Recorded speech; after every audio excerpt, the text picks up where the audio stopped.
그래서 각각의 길드, 우리 길드가 제일 잘난다. 그걸 좀 과장해서 자랑하고 싶어서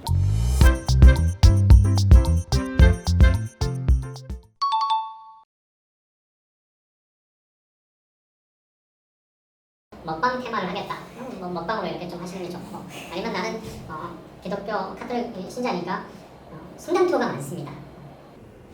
근데 나는 좀 기이한 걸 좋아하니까 성유물 숭배 사상이라는 게 있는데요. 이게 사실은 유럽 기독교의 오랜 전통이자 교리죠. 기독교 성인의 유해 여러 가지 것들이 있는데요. 뭐 손가락 같기도 하고요.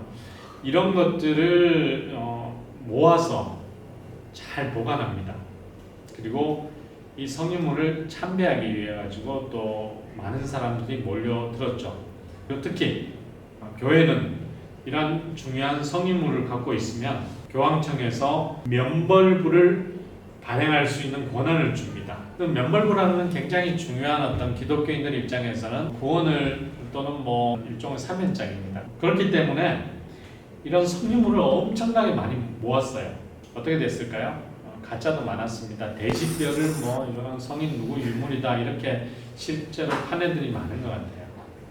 더 나아가서는 이 성유물은 적극적으로 훔치자 이렇게 도둑질을 좀 장려합니다. 그거를 라틴어로 당시에 푸르타 사크라 거룩한 또는 성스러운 도둑질이라고. 그래서 누가 도둑질 잘하나. 실제로 베네치아에 있는 산 마르코는 9세기 초반에 베네치아 상인이 이집트 알렉산드리아에서 훔쳐온 겁니다. 제가 생각했을 때 기독교 역사에서 가장 정말 유명한 성유물 도둑질이었죠. 이 수호성인 같은 경우는 좀 알면 좋습니다. 이탈리아 수호성인은 뭐 대표적인 인물이 아시시 프란체스코, 시에나의 카테리나가 있습니다.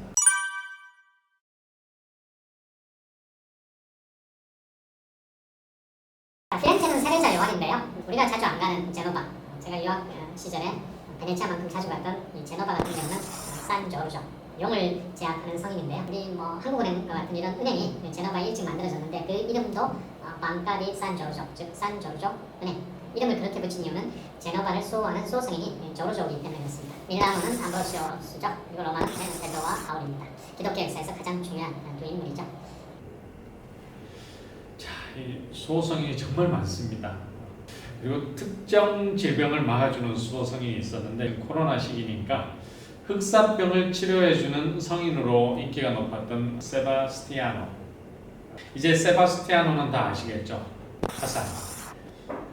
이 화살하고 세바스티아노는 알았는데 왜 이 성인이 흑사병을 치료해 준다고 생각했을까요?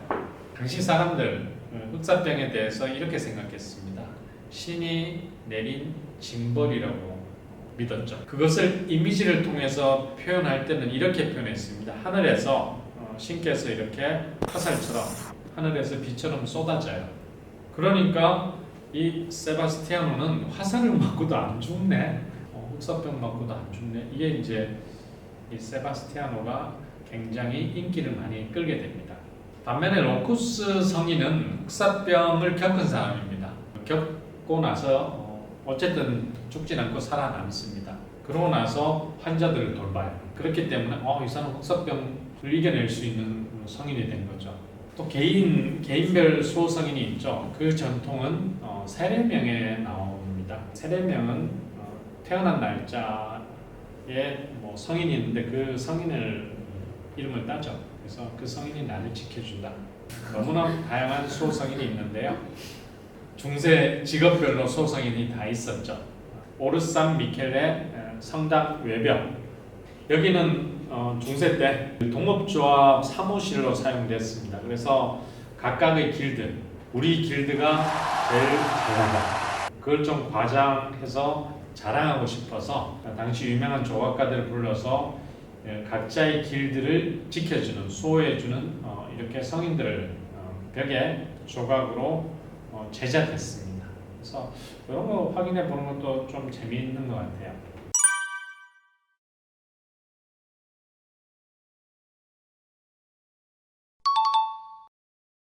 그 유럽 도시들이 대부분 아까 얘기한 것처럼 중세, 고대는 뭐 기독교 이전이기 때문에 주로 이제 로마 유적이지만 많은 부분도 기독교 유적입니다. 그리고 대부분 중세 근대를 거치면서 이 기독교 교리와 신앙 이거에 입각해서 도시가 만들어지죠.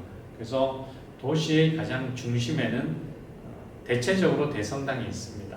그리고 대성당이 있고 그 대성당은 그 도시를 지키는 수호해주는 성인에게 봉헌되어 있습니다.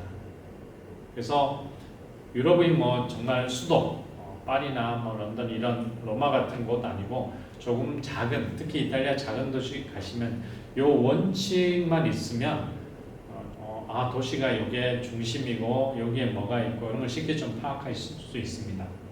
유럽 대부분 도시 지정표에 센터라는 표현을 보통 씁니다. 영어 중심지.